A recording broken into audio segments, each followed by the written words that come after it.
Hey guys, welcome back to the podcast. I am Nika Boomer and I'm here with my dad. Hi, I'm Arni B. Arni Boomer. And together we are collectively known as Boomer and Zoomer. So this is episode 2 of our podcast. And first of all, we just want to say Thank you guys for the support. It was overwhelming. we reached top 100 in the Philippines on our first episode. So thank you so much. Oh, thank you guys. Before we get into our first episode, we got a suggestion from user _kawaii_ who said, I have a segment idea on Instagram or other platforms. Ask people to submit situations they need advice on, then respond with two perspectives, a Gen Z take and a boomer take. So we're gonna be doing that at the start of every single episode. We're gonna answer one of your questions. So for this episode, we got a question from, and Dad wants me to read all of the usernames. So this is user YN7VB6SD3L who asked, when do you know when to quit work? Dad, go first. Okay. This is the boomer take. Boomer take. There are several factors, but I would base it on my experience. Siguro if you have a family like myself with 7 kids, number 1 would be financial consideration. Kung malaki pamilya mo, tapos wala ka naman choice but, to support them, I guess even if you're not happy with work, you just have to gut it out. If there are opportunities to transfer to another company, and you are not happy, of course, then you go for it. You have to consider, of course,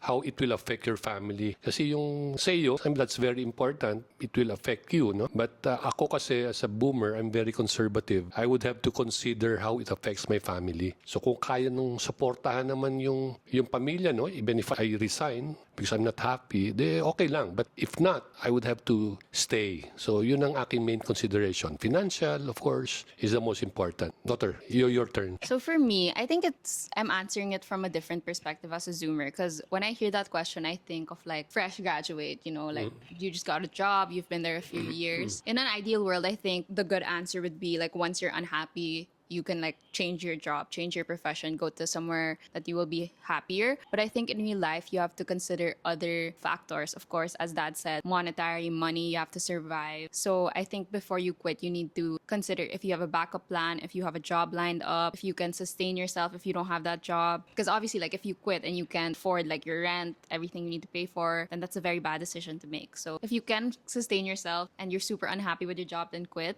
If you can't, then find another job first. Yeah. And Ang save up dilemma money. kasi, Nika, ang dilemma kasi ng employee, usually, how can I look for another job if I will not quit? So, kumbaga, you're stuck with this company, you're not happy, but this company takes care of your financial needs, no? So what do you do? As a boomer kasi, as being very conservative, I don't take the risk of quitting, then look for another job, no? Kasi may risk na hindi ka makuha ng ibang trabaho. So what I would do is maybe apply for a leave to look for other opportunities outside of the company. What do you mean? Like physically? Yeah, physically kasi hindi ka pwede well, during my time, kasi noon, you have to, wala yung opportunity, yung mga internet. Wala kasing internet pa before. You would have to go to the company physically. Di ba? So you have to, let's say, I was fortunate when I was working. There was a vacancy and tapos yung vacancy na yun, nasa kabilang building lang. So madali. I didn't even have to take a leave. But maybe now, with the internet, it's so much easier. You can apply kahit na hindi ka pa nagre-resign. Yeah. I think that's mostly unapplicable now because LinkedIn, you know LinkedIn? Yes. What's LinkedIn? But I don't know how to use it. What is LinkedIn? I think you put your resume there. Yeah. It's like an online networking site where you can find a job, right? So I think now you don't really need to take a leave if you want to look for other jobs. And a lot of the interviews also start with an online interview. So you wouldn't really need to take a leave. Yeah, I get what you mean. Tama ka, daughter. Yeah. Hindi na applicable yung sinabi ko. Yeah. Kasi meron ng, meron ng, what's that? LinkedIn? LinkedIn, Ha? LinkedIn, JobStreet, so many Post Job, Dati Indeed, kasi walang yeah, ganun lots of sites. Dati kasi, daughter, when you apply, Yeah. you need to go, like, even buy a newspaper, usually Manila Bulletin, tapos yung ang daming pages doon, yung classified ads. That's where you get to know the vacant positions. Not like now. Mas madali, no? Tama ka. So I hope that answered your question. And speaking of when to quit, how about when do you take a break, no? Isn't Yes, there a daughter. perfect person who can answer this question, Yes. Because I never had that opportunity, daughter, so I'm not in a position to discuss this. Okay. During my time as a boomer, there's no such thing as taking a break. Dad? Yes. So for today's episode, we have a special guest, our very first guest for the podcast. How would you describe this person? Number one, he's a middle child. That's my number one description. She's a middle child. Very responsible. I agree. Okay? Sa 7 kong anak, I would Whoa, rank spoilers. her as probably the most responsible. The most type No, A. she has the highest sense of responsibility. Okay ba yan, daughter? Yes. Most mature, in my opinion. Has highest sense of responsibility, yes. Most mature? No? Well, it depends what the definition of maturity is. Okay, I would okay. describe her as the most bubbly The most bubbly? / OA. Wow. Really? Okay. The most consistent She's vlogger. the OG Yes, for blogging. she started YouTube out She of all of started- us. And we all yes. copied her. So without Yes. further ado, we have Bambi Jr., the doctor. upcoming licensed doctor from Dasmariñas. From Dasmariñas, Cavite, De La Salle. Ladies and gentlemen, Karine Cheeni MD. Hi guys. Daughter, what do you think of our description of you? Do you agree? I like it. You like it? Yeah, I'm Which kilig. part? Which part? All parts. All parts? Yeah. How are you feeling? How do you feel being on the podcast today? I'm honored. I like it. No, I don't talk a lot though, so let's see how this goes. You wouldn't consider yourself a yapper like that. No, and I'm not. I'm like an observer. She thinks first before she talks. Not like me. I talk first before I think. Is that a Zoomer trait? Joke. Boomer kasi Joke like lang, guys, a joke. You're the Oh, boomer at the Cheens, Zoomer. you introduced yourself wrong. You're supposed to say. Hi, I'm Cheeni Zoomer. Fun fact, But guys. debatable. Yeah, Ada Cheeni is actually of Gen Z, but it's not very obvious because she's born in like almost millennial. She is 1998. 1998, which is like very much Gen Z already, but she acts very millennial. Why do you think you act millennial? I'm very old school. I just feel old. You feel old, maybe daughter? it's because she's mature, Dad. Yes. Like I would rather just Like Lola vibes. And you're not familiar with the Gen Z lingo. No, I'm not. What do you Right? mean? Oh my I don't gosh. talk like a Gen Z though. Like you slay it, like that. Is that a Gen Z word? I feel I'm like not that's sure, but I millennial. don't say that. That's millennial. Yeah, I think you ate. Like that's Gen Z. You ate. Do I talk like that? No, you don't No, talk I like don't. that. I don't. I don't know. Yeah, I think it's more of the mature thing kasi. Yeah, Ada Cheeni's never really been like were you on Vine before? So she's always been very not Gen Z. I think Yes, that's yes. old school. She's an old school, old soul. Old soul. Yeah, Yeah, she I think doesn't so. like going out. Yeah. She's a homebody. I have FOMO. JOMO. JOMO. She If has you guys JOMO. didn't know, I'm sure you guys know FOMO, fear of missing out. I have the opposite, which is JOMO, joy of missing out. You know that, Dad? No. No Gen idea. Z. Is that a Gen Z term? What's JOMO? Joy of missing out. What? Joy of missing out. If you have FOMO, you have fear of missing out. So if you're if you're here right now at home, but your friends have a party right now, you have FOMO. You want to join them. It's like, oh my gosh, I want to go out so bad. Like my friends are gonna have so much fun. Okay. I think that has JOMO FOMO. is joy of missing out. yeah, so I'm happy that I'm at home. Yeah, she's happy to sleep. Oh. Dad, do you think you have FOMO? I think you have FOMO. Sorry, what's FOMO again? Fear of missing out. I don't think so. I think so. Like imagine. Like for example, my friends, they're in a party, parang ay... Maybe like more in a general sense. Like me, Ate Cheeni, and Ate Kaila are laughing at something. You're gonna be like, daughters, what's what funny? are you talking about? Yeah, so you have FOMO. Parang chismoso, ganun. His bionic ears will, his ears will move. Every time we laugh about something, that's just like, Especially What's if, that, doctors? if I see my kids, they're laughing, they're talking about something or they're whispering, I become very curious. I would usually ask them, what's happening? What's that? What are you talking about? No, I don't think that's FOMO. I think that's just chismoso. Chismoso. Marites. Okay. So today we will be talking about Ate Cheeni's med school journey, medicine journey, her internship life, and of course why she decided to take a break and what she learned from that. So this is like the art of taking a break. The art of taking a break. Yes, by Cheeni Dy. Let's go through a brief history first of you, Ate Cheen. Let's introduce you to the audience. So we said earlier that you are an upcoming licensed doctor. So how did that start? Like when did you start deciding like, oh, I want to be a doctor? Because parang I didn't hear that before.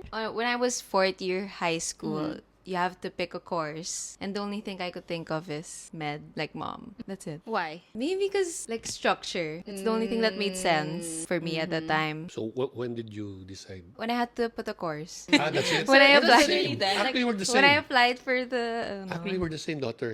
Because I decided to take up IME. Yun lang, they gave me the paper, tapos you choose the course. 3 courses. Yes. You didn't take it because your older brother took it? That's one of the reasons, actually. Wala lang. I just thought of, So yung first podcast natin that I took engineering because I'm poor with the English language, no? That's not exactly true. It's actually because my brother actually had a course of So he was financial lying to you management. guys. Partly. Okay. That was a joke. Did you like the science subjects in high school? I did. I mean, I prefer math. I preferred it because I was good at it. Were you gem in high I school? was gem. Wow, guys. Ate Cheeni was math honors in high school. Did you know that, Dad? I know she she's was good in in the math. honors class for math. Ah, really? I didn't know Yeah. that. 1 year lang though. They get pulled out of regular math class and they They have have a special special math. honors class. Oh, yeah? When I was there, You the didn't people tell there us. they were what do you call that? Like Genius. prodigy, like they were genius, and I was just like I was good at math. What grade was this? Grade 6. You got pulled out the next year. I wasn't part na after You weren't that. invited after. Galing, But galing still, I naman. was still there. Galing naman, They're like the daughter. subjects we learn in regular math with calculator. They answer it without calculator. It's just advanced. It's They're advanced just there, guys. smart. So, what did you take up in college again? At first, I had a double degree, which was business management and psych. And then I realized I didn't really need the business management, which was, if I took that, it would be 5 years. So I shifted to BS psych, which was only 3 years. from AB Psych. Yes, from AB So, psych. can you explain what's the difference? So the difference of AB Psych and BS Psych, a lot of people ask this. AB Psych is more of really just psych subjects. If you take up BS Psych, you really have all the sciences that you need if you will go into med school. So you have chem, you have anatomy, you have botany, you have all those things that you would need. So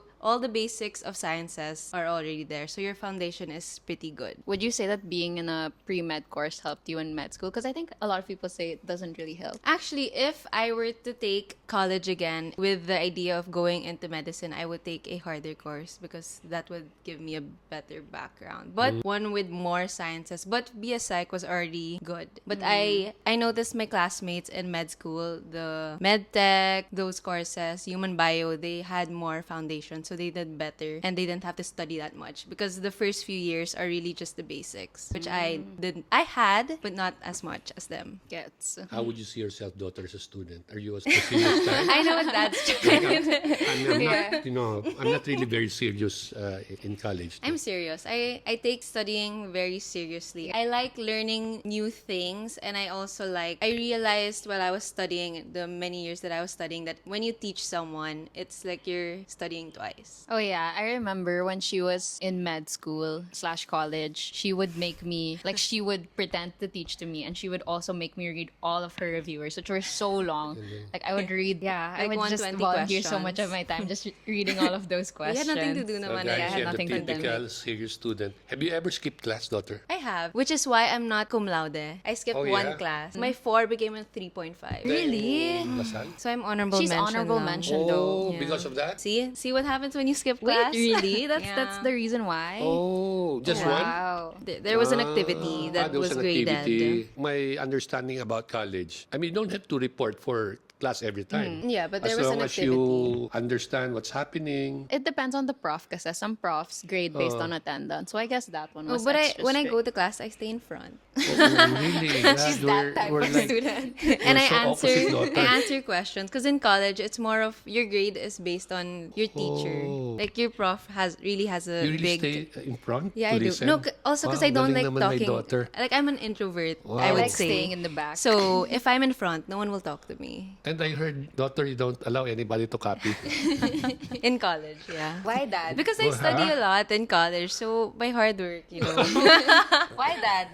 How about you, Dad? Are you a serious student? Well, I just make sure that I pass the subject. Whether whether it's pasang awa or I get a high grade, for me, it doesn't really matter. If you guys saw the DLSU series on Barney Adventures, Yeah. Dad used to beg his profs. Yes, and I was given several questions, and one of them is your take on grades. And I said it's not important to me. What's more important to me is you enjoy your life in school. That's more important. Dad does say that a lot. And Yes. When you explains graduate this. kasi daughters and you're with your friends, do you talk about your grades? No.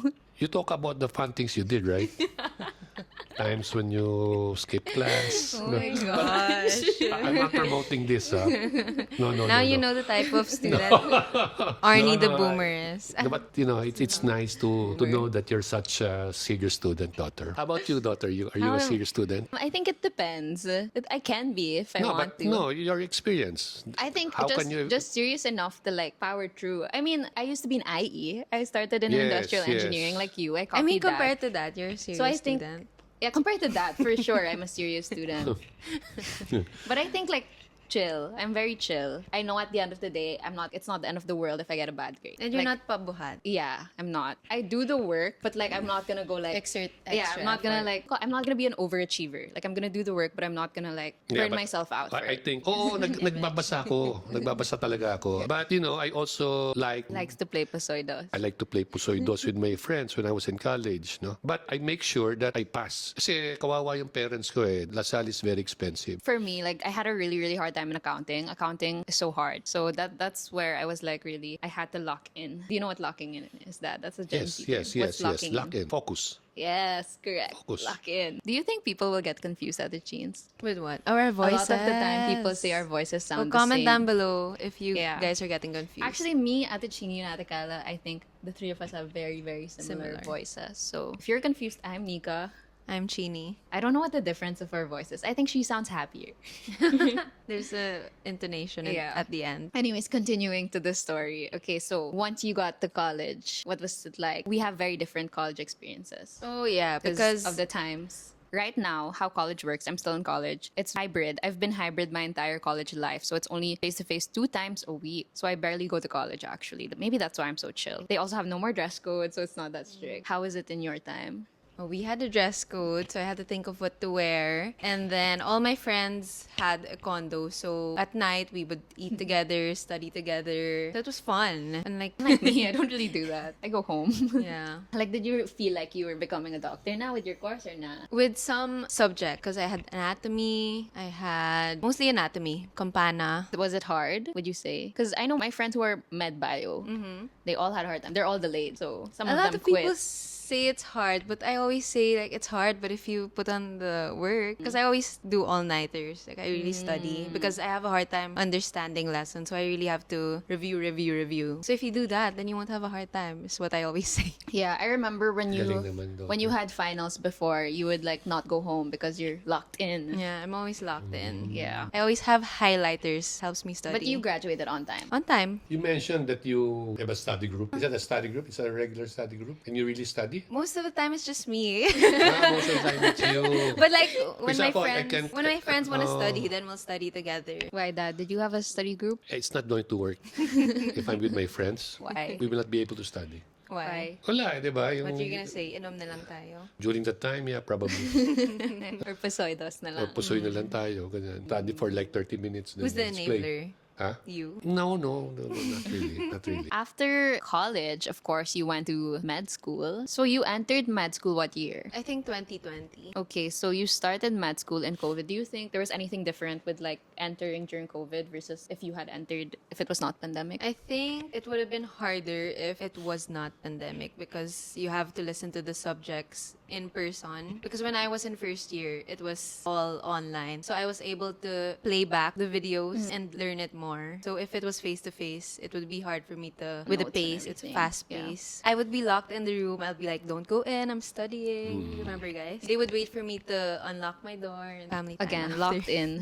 Locked in. Talagang locked in ka, I think a daughter. lot of Yeah. people will relate, with the pandemic studying Oh. time. How hard it is when you have a house full of energetic yappers and then you have to study. Good thing I don't have FOMO. I'm sure a lot of FOMO, yeah. people had a hard time in the pandemic to study. But it was easier. It was easier, yeah. And I'm lucky enough to have my own room to Yeah. study. Nakikita ko si Nika. She would open her laptop. It's in the class. Sabi ko kay Nika, alam mo Nika, siguro kung ako yan, tatawagin ako. Mr. D, please answer this question. Kung hindi ko alam, sasabihin ko, Choppy. I don't like online class. It's so hard to pay attention in online class. It's like you're just in front of your laptop. If I That's have probably online what you class. miss, guys, for like 3 years, no? I mean, being in a classroom with your friends. 2 years. And That's so much fun. I missed my And senior that's year. so much fun. I missed my senior year of high school That's and so my much freshman year of fun. college because of the pandemic, which is so sad. Like that's Yeah, what I that's so missed much out fun. on. What? Look at that. Are you Reminiscing. reminiscing? Yes. It's really so much What fun. are you doing? Are What you are in you the doing? back of the class? Yeah, Rowdy? you're in No, the I'm back of usually the in class. the middle. Middle? Why middle? So he can get the impact. Yes, yes. Yeah, yeah, yeah. Engineering ibang ano. Engineering is fun. Well, I don't think a lot of people would say that. It's hard. Engineering is hard. It will take time. Sa engineering kasi, even if you memorize your book, everything, yung mga questions, lahat alam mo yung questions, mahirapan ka pa rin pumasa. What's more important would be, you know how to analyze. Like, you can memorize all the equations, but hindi mo naman alam talaga kung ano yung purpose of that equation. Mahirapan ka pa rin. Kasi pagdating sa exam, iba naman yung question eh. So, kailangan yung theory, alam mo talaga, rather than you memorize everything. So, Did you ever consider going into med? Never did. Wasn't it Never a did. big thing My brother. during your time or no? Huh? Medicine, Your brother lawyer. considered med? Yeah, Tito Alan. My brother has the same course. He considered taking medicine. He's Ako more never of a did. type A compared Oo. to Dan.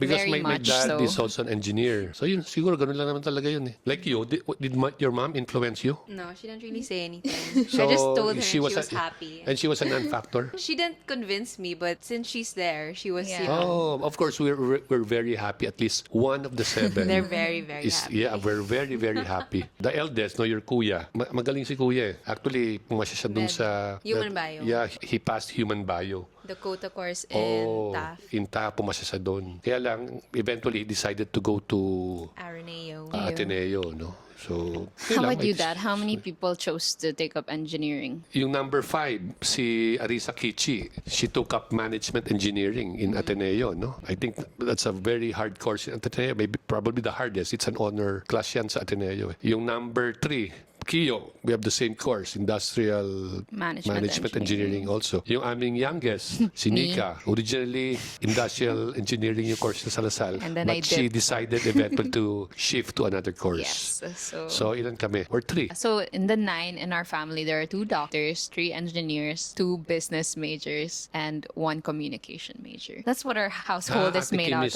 of. business management. Yes, Ate Kim's business management. I am the other one. I'm marketing now. You're marketing. So, So, yeah. you and Ate Kim would be more similar, no? Yeah, very similar Partner. courses. Ate Kai also, because marketing is communication Oh. also. Do you have any advice for people who are gonna take up med school, in med school? Think about it first because I have a lot of batchmates, friends who quit first year, second year, third year, fourth year. It's really hard. I always tell people how you can get through med school is you have to have discipline, you have to be hardworking because it's a lot of work, and you have to be mentally healthy as well because you're gonna struggle. And what my mentor, because in med school you have a mentor, she always tells me that you need friends that will help you go through it, friends that will help you study. Your friends in med school are really the people who will help you get through it because, you know, your family members don't really know what you're going through. They only see the outside. They know your cuentos, but they don't really experience the hardships of med school. Like, if you give me advice, I'll be like, okay, but then, like, you know, you don't get me.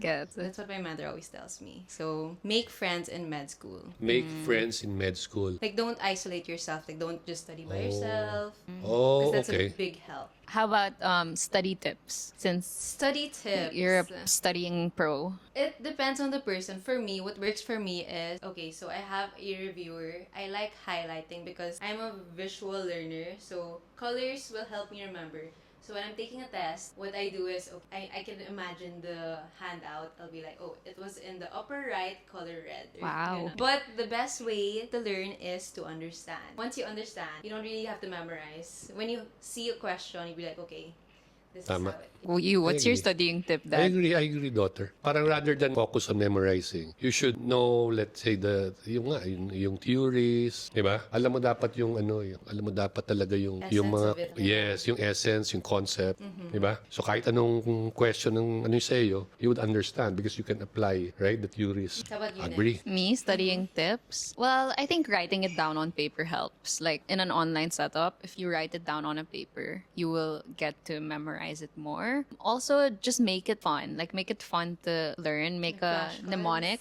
Mnemonics are super helpful. Get the first letter of all the terms and make a sentence. That's how I remember things. And yeah, I agree with that. You need to have at least one friend in every class. Like, that is my rule. Because I am not heavy on the socialization in college. I am like the opposite of what Cheeni said. I isolate myself in college.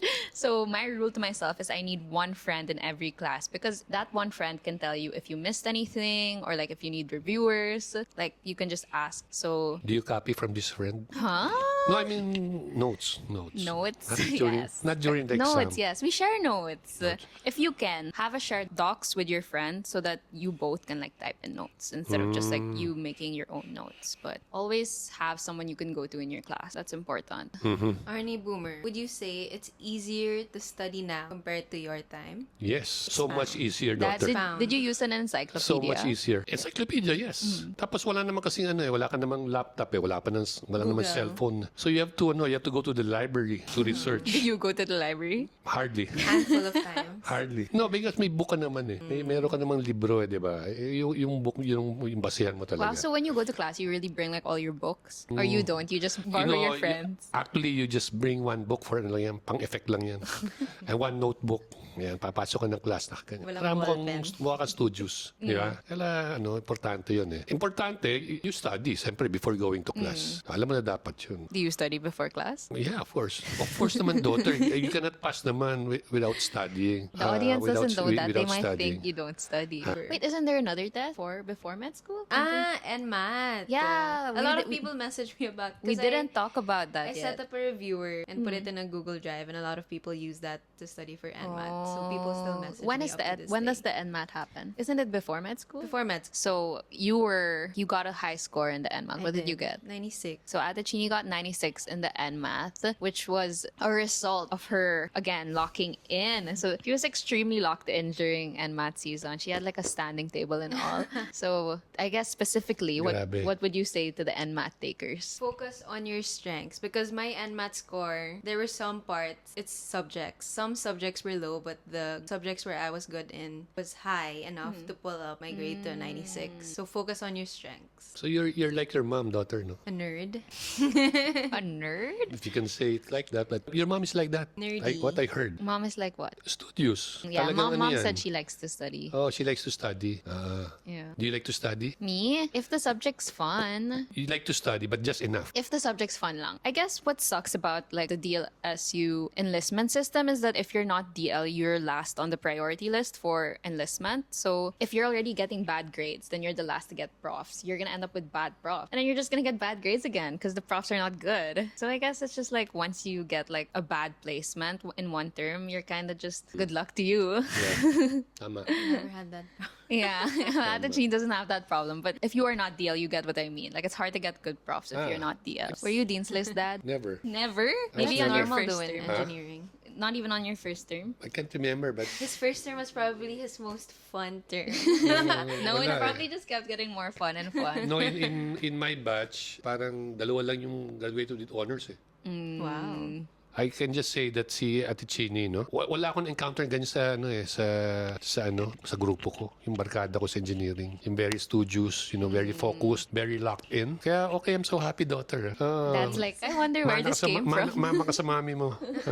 Tama, I see you're so locked in. Parang wala yung distractions, di ba? That's what's locked in. Naano mo yung distractions. AKA you guys. Ha? Yeah. Like yung noise, ganyan, naano mo. You're the noise daw, dad. That's the noise. Oo nga eh. Daughter, you wanna go out? Daughter, let's go to the Dad, I'm studying. After med school, of course, you do internship. So Cheeni, what's the story there? So you started your internship. So I started my internship. I finished 3 rotations, two major rotations and 1 elective. So that was 4 months and 2 weeks. And then we went to Japan. For the internship, right? How it works is like what, 7 a.m. to 7 p.m. or like what's the time? It depends frame? what hospital you're in. So where I was in, it's 12 hours duty, 7 a.m. to 7 p.m. And then you can also do 7 p.m. to 7 a.m. And there's also pre-duty, which is 7 a.m. to 5 p.m. So 12 hours. So how is that experience like? Like It that's was- every day, right? 7 days a week. Because clerkship, which is before internship, it's supposed to be 12 hours. But in my hospital, when I was 4th year med, ours was 29 hours. So that's 7 a.m. until the next day, 12 noon, which is not what other med schools are used to. So we were really, immersed with the hours. So when I moved to internship, which was 12 hours, I was so happy.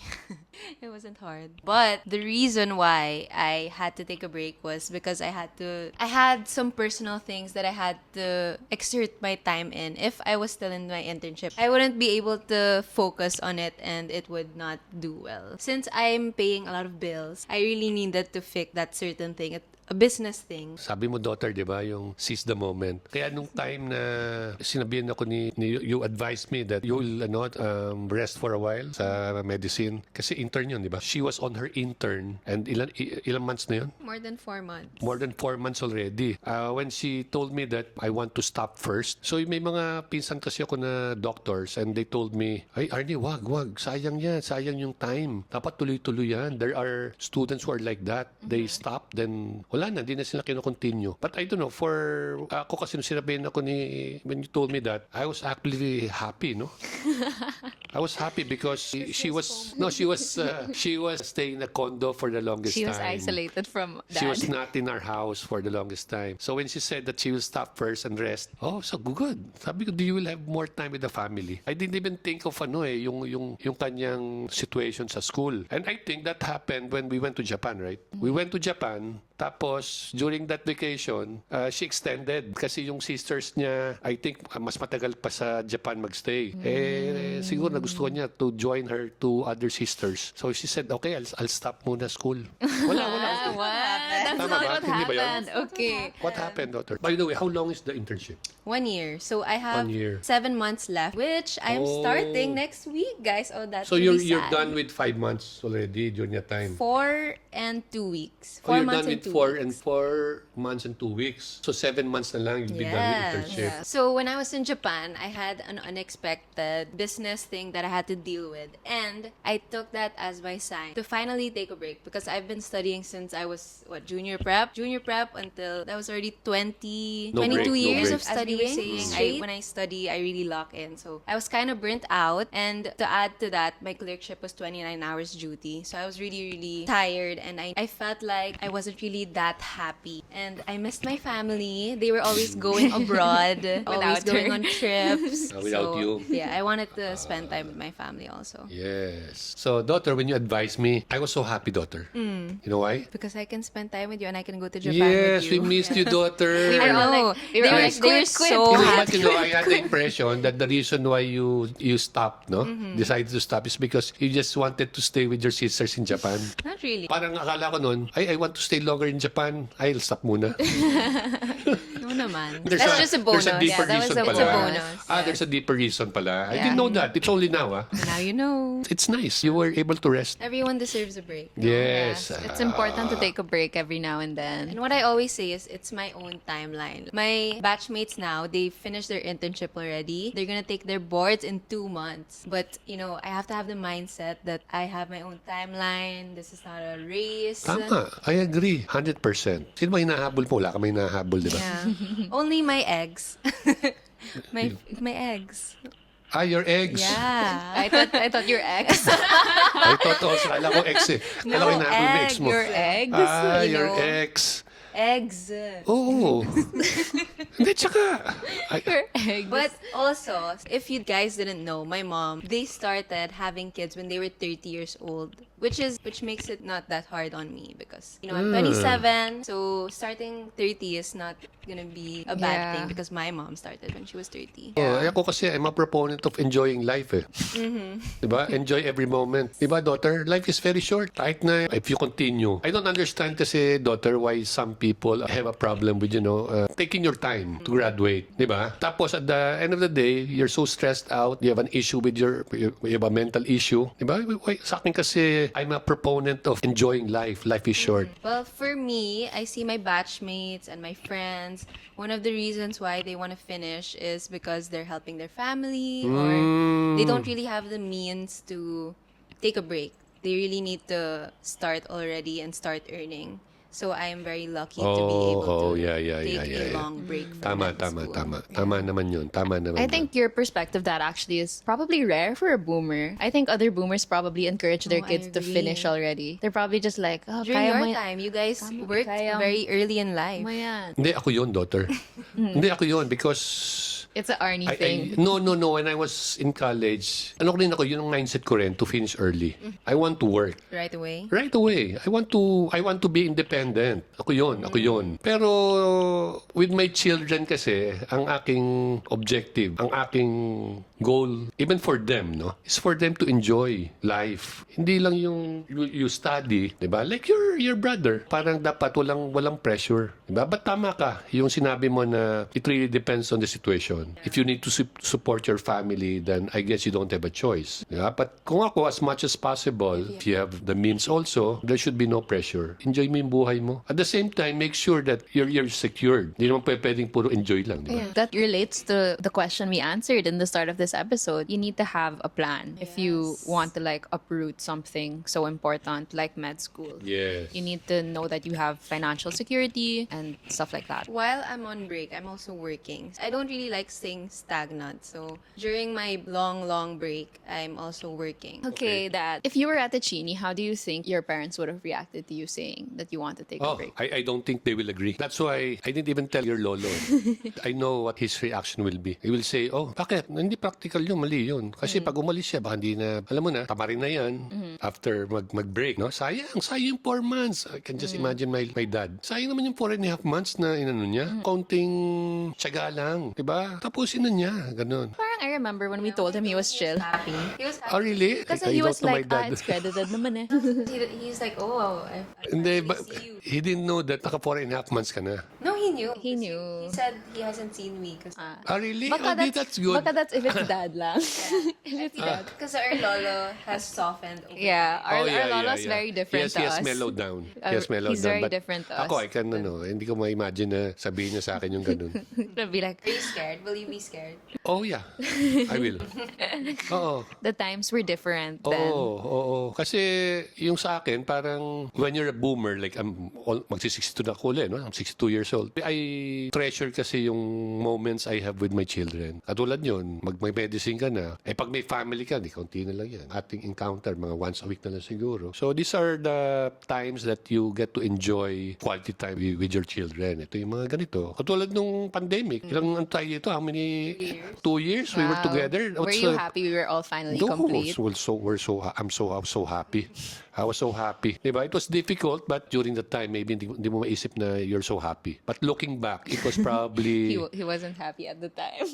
Hindi, kasi may mga risk factors, Yeah, diba? the pandemic was hard for Oo, everyone. but I cannot say that I'm happy because people were having a hard time. We were no? all having a hard time. And there are so many concerns na mahahawahan, no? But looking back, no, in terms of like our family. that several months, almost 2 years that we were together. Iba Yeah. It was, I was... Because Ate Kim like stays in the dorm for volleyball. Yeah, so we're everybody not was really here. complete Si before. KKD was here. Yeah. Oo, di ba? It was difficult, but at the same time, you will always treasure that. And then after the pandemic, everyone just like is leaving the house one by one. Yes. So Sad, di ba? yes, but that's why you're super happy that Ate Cheeni is taking a break. 'Cause Oh, yes. it's like there's one more person in the house. Oh, because and everybody's anyway, sleeping. this is just temporary. Yeah. And you know why? That nung sinabi ni your Ate Cheeni said that she will go on break, it didn't cross my mind that baka hindi na siya bumalik sa school. Because you are very, you have She's a very too high, locked in. you have a very high sense of responsibility.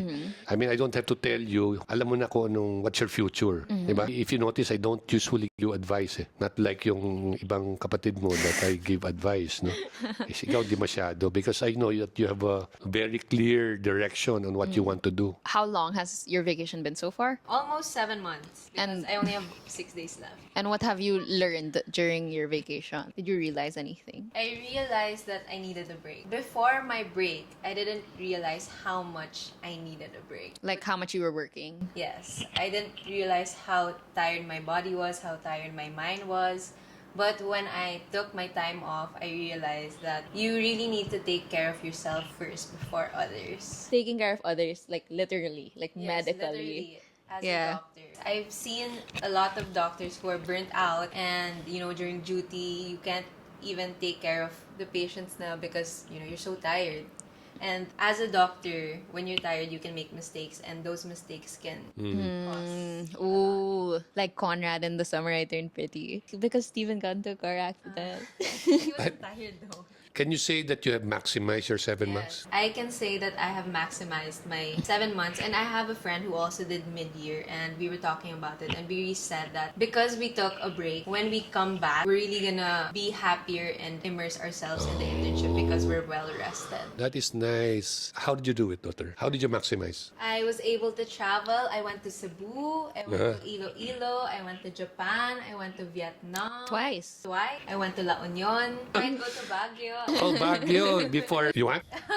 Do you want, daughter? Loves Baguio, guys. I love Baguio. I love As in, Baguio. he goes there day trip. Yes. They leave in the morning, We leave like 5 in the morning from Alabang. have lunch, go Breakfast. to Ben Cab Daughter, breakfast. Kasi if you leave at 5, that's like 3.5 hours. because there's no traffic. Yes, it's Skyway, Calax, Esitex, Steplex. You're already in Rosario, La Union. Very near Cannon Road. If you leave at 5 in the morning, pwede ka na mag-breakfast sa Baguio. So you want to do that before When? When are we gonna do that? before she starts her intern again? Oh, we can. I love Baguio. Stay in John Hay. We can do that. He's really serious, guys. I love traveling with my kids. Mula from my first child, lagi kaming almost every week we're out. Basta kahit Tagaytay lang or Baguio lang. Family day is really family day. Yes, talagang Today is family day. today is family. Sunday is family day. So it's very important that people who don't like live in the house, they go home on Sundays. We all Yes. play board games, we film TikTok, Yes. record the podcast. Eat good food. But good mostly, I food. think every day the people who live in the Oh, house, yes, we, yes. we go out all the time. Yeah, all the time. We bond. Nika would always Yeah. tell me, what's the plan? Yeah. Good morning, ano na, what's the plan? Because she's also, When does she wake up?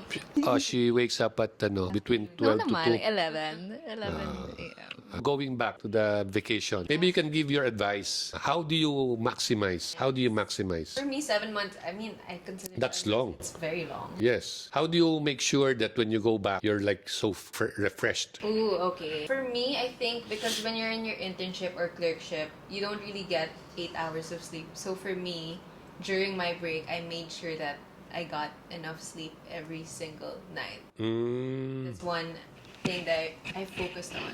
And I noticed, daughter, also, you don't drink that much alcohol anymore. Oh, I don't really drink because when I was in high school, college, She I drank a lot. Not, she hardly drinks alcohol anymore. after my first year in college, I didn't really drink anymore. It's a special occasion. Occasionally. Yeah. I don't really find that much joy in it. Or you don't need alcohol to have. That's good. That's good. I'm so lucky. All my 7 kids now at this point in time, parang they're not really into. Yeah, they don't smoke. They hardly drink. They drink only during special occasion. Of course, there are a lot of special occasions in our family. So I would think- ask Nika, let's celebrate. And she will say, what will we celebrate? And I will say, let's celebrate life. And I'll be like, I don't want to drink. Yeah, she'll say, I don't want to drink. In the pandemic, when they would drink wine every single night. But we still drink on special occasions. Di ba? Importante, daughter, yun. When you celebrate life, paminsan-minsan. When something good happens in our family, we're always like, celebrate! Oo. But celebrate now means eat good food instead of drinking. Drink lightly. I don't like drinking. Just lightly, you know. Yeah. When something good happens to the family. Just a minor thing. Yeah. Really like We this. like, Like, to what's a celebrate minor life. thing? What's a minor thing? With 10,000 followers in TikTok. Yeah. I remember we were out of the country, me and your yeah. mom. Then you texted us, we need to celebrate. So they charged to us. Or like, for example, you thought you lost your card and then you found it. Yes, yun. Basta maisip na kung anong celebrate. You just make a reason to celebrate. Yes, That's yes. why I was like, Dad, what are we celebrating today? Yes. Let's go. How about you, Nika? You'll be graduating this year. Ooh, I'm Are you going to take a break? graduating. Well, I'm graduating next year, but I'm finishing this year because the year's gonna end. Yeah, but practically you're I'm done finishing this year. college the end of this year. What do you mean by take a break? Like, Like Ate Cheeni. No work. No work. Just enjoy. well, I guess I consider what I do work. I consider social media work, Are you gonna work right away? Corporate? corporate. By the way, do you even consider working corporate? Me personally, Yes. I don't know. I don't think so. I mean, no, I don't think I would want to work in corporate. I've had a couple corporate internships, and I don't think it's for me. Like, I really like the setup of a freelance type of work, like the social media stuff I do now. But I'm open to it. Like if I find a company that's very like flexible in terms of corporate structure, I would be open to it. But I think I'm very currently fulfilled with the social media setup. But to answer your question, next year, I don't really see myself hustling like yet outside of what I'm doing because I don't know what I want to do yet, and I don't want to put all of my eggs into a basket that I don't 100% know that I like. So I'm going to consider next year as my exploration year to like see different places, look at different opportunities, careers that I can take up, because I don't want to like be naive about the job position I go into. Like I want to know that it will be something that will fulfill me. So I'm going to explore first. Explore the world. I call it my gap year. Most of the time a gap year is before college. Mine is after college. I will have a gap year. Yeah. That's good. Mine was like a gap month. I never had that opportunity. Do you think it was uso during your time? No? People wanted to go. Yes. Noon, ang norm noon, once you graduate, you work. What would be the reaction? Opportunity lost. May mga perception or stereotype that, after graduation, then you're idle for several months or a year. Parang you're not marketable. Tapos it's bad for your resume. May mga ganung perception noon di ba? Na, 1 year, walang ginagawa to. Tambay-tambay lang. Tamad. Yun. So when you apply, makikita, ang question, what have you been doing from the time you graduated up to now? It has been 1 year. Di ba? So meron ganung, may ganung issue during that time. I don't know now. Do you think it applies now? I think it still does. Oo, pero mas ngayon mas noon kasi it's mostly corporate ang iniisip ko Pero ngayon kasi you can work kasi at home, from home, di ba? You're also productive. Yeah, there are more job opportunities. Yes, kasi when I see you guys are very busy, di ba? One advantage kasi with what you're doing now is you have the time, you can sleep up to 2 in the afternoon, doesn't really matter. You can do it after that, di ba? Yeah. Hindi katulad yung you work from 8 to 5. Wala kang time. Wala kang opportunity to have a break. Like myself, wala akong opportunity because I need to be in the office Yeah. I need to log in, di ba? Yung kayo naman, nature of your work, walang ganun You can just decide, let's go out of the country. I notice kayo, pag you will just decide, nag-uusap kayo magkakapatid, then you will just decide to go have a vacation somewhere, di ba? Maganda. It's nice. That's nice, actually. Sabi ko nga, if I had that opportunity before, I would do that. Kasi 20 years akong tied up What would be like the ideal place to have a vacation? Depends on the person. I feel like a lot of people would say the beach. Not really fond of the beach. So for me, it's at home. On at my home. bed, under my sheets, aircon. Really? Yes, So, for me. I know for you, it would be Japan, probably. Hindi, kasi ako maximize for me is going out, traveling. It doesn't have to be in Japan. Parang just going out. Maybe just going to a restaurant or going to somewhere near Alabang. Yun lang. Basta, ideally kasama mo yung family mo, di ba? So yun sa akin is how to maximize a vacation. Hindi yung not lying down, resting. I like lying down and resting. Maybe because you're young, daughter No, I feel like because Maybe if I'm already 8 years old, 8 years old, lying I down think is the that best. comes with what I said earlier when like they don't understand how tiring it is. Like yung duty na 29 hours and everything. So like my body's tired. Because when I go back to duty, I'm gonna be walking all day. So I really wanna, rest my body. Like living alone, daughter. Is that I love it.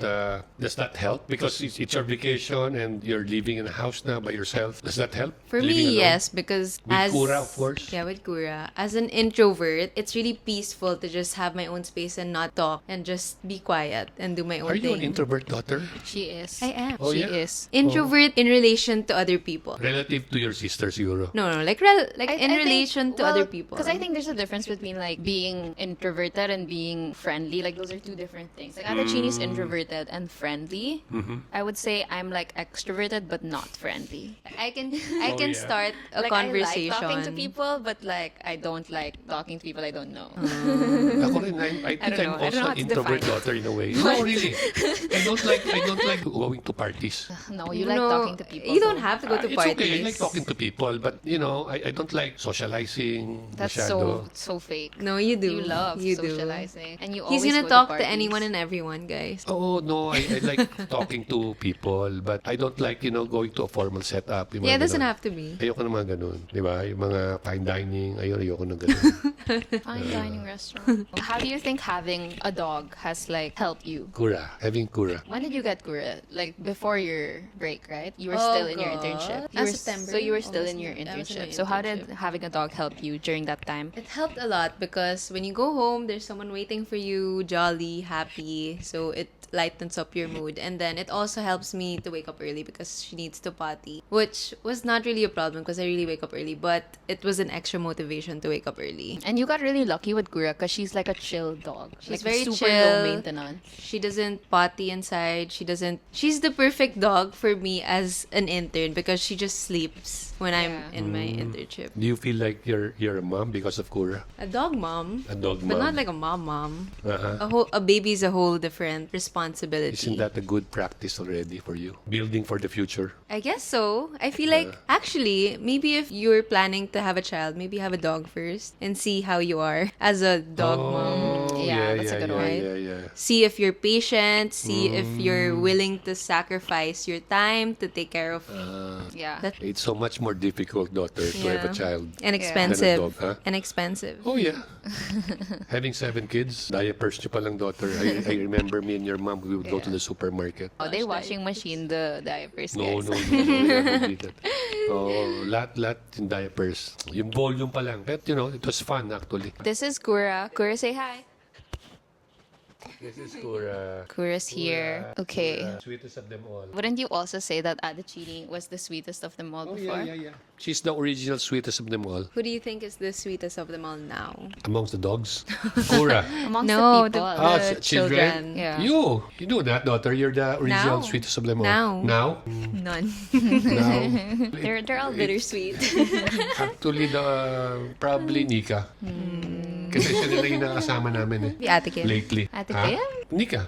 No. Nika? Kim? Why Ate Kim, Ate Cheeni? I don't know. Ate Kim's the sweetest of them all? Depende naman kung anong definition mo ng being sweet, di Well, ba? how is Nika sweet? How is Nika sweet? She hangs out with you. Oh, yeah. Oh, di ba?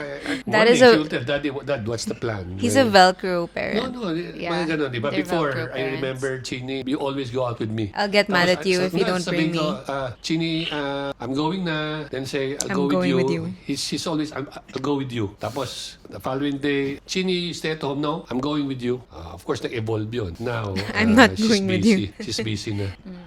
Ganun talaga, that's life. So, among the 7 children, si Nika na lang mostly ang kasama namin. Well, because one, she's Well- not unattached at this time. Yeah, I am the, Diba? once again, In fact, single you sibling. So, told us, daughter, that you will live with us forever. yeah.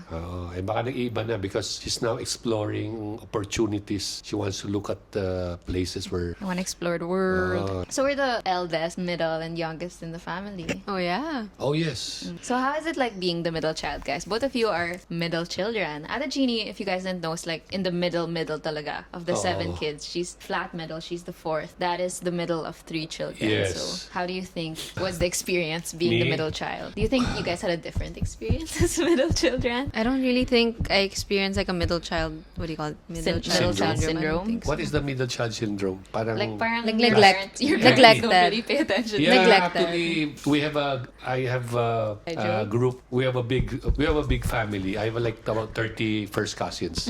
And jokingly, we formed a group called the LP group. Last place? Last priority. So we And always, you're all middle children? mostly middle children. Mostly middle children. Like I would joke in our family, my kuya, our eldest, his soup would be Campbell soup. My mom would give him Campbell soup. Tapos ako naman, my mom would give me Royco. I think we're too You don't young know to what's get the Royco. joke. Royco is Like the cheaper the soup. boomer would understand that. How soup. about auntie? And What will she Campbell. get? What will the youngest get? Oh, si auntie kasi malaki difference namin 5 years eh. Si auntie is a She'll get- favorite. will she get Campbell Favorite yan. also? Siyempre youngest eh. Only girl eh. 2 Campbells. But that's So that's why you always just a eat joke. Campbell now That's why, pala. lagi kong joke sinasabi ko That's yun. why you eat Campbell That's why now. hindi ako kasing talino ng kapatid ko. Hindi kasi hindi mga nutritious yung ano eh. Like yung milk niya is Bear Brand. Tell Ako, them Carnation. why you're dark and Tito Alan Oh, is yes. light Nasabi skin. ko yon to my parents now. The reason why I'm darker than my brother is because yung bed ko katabi ng Window. Tapos sa umaga, yung morning sun. So pagdating ng umaga, I was already perspiring sa init. Yun, kaya ako umitim. So you Yun. really experienced the middle child syndrome, you think? Probably. But in fairness to my parents, I think they treated us naman Fairly. Joke lang naman yun. It's a joke. How about you, Ate Cheens, na? I feel like no, because we're 7 so it's not really evident. But yung There's parents too kasi, much children to... Yes, I'm very particular kasi daughter sa yung being fair. No, really. Kasi yan ang problema kung you have 7 kids. They get to compare. They get to compare kung ano yung binigay dito, ano yung ganito. Tell them about the sticko. Marami, ha? Mom told us about the sticko story. What is sticko She story? always gives us the same amount of sticko. She puts it in a plastic. So everyone has to have the same amount of stickos. Oh, yes. Yes. I didn't know that actually. She told us recently. That's funny. Oh, yeah. So, I think we've covered a lot of ground today. We talked about Ate Cheenie's journey, about her family, about med school, about everything under the sun, really. Any last words, guys? No, this is a very interesting topic, daughter. I learned a lot. Like, I didn't know that the reason why you took a break is because you were taking care of business. I just assumed that you just wanted to stay longer in Japan. Really. So, I learned a lot. But that's good, no? I think bottom line is, daughter, you have maximized your vacation. You're ready for your intern again. Yes. Great. Congratulations, daughter. You, Ate Cheens. Well, I hope you guys learned a lot and I'm happy to share my experiences and thoughts. Okay, guys, so that was the second episode of Boomer and Zoomer with our special guest, Cheenie Zoomer. Thank you guys for watching. Don't forget to like, subscribe, comment wherever Rate. you're watching, and rate us 5 stars on Spotify. Oh, yeah, you do that, guys. Bye, and Please. see you on the next episode. Bye!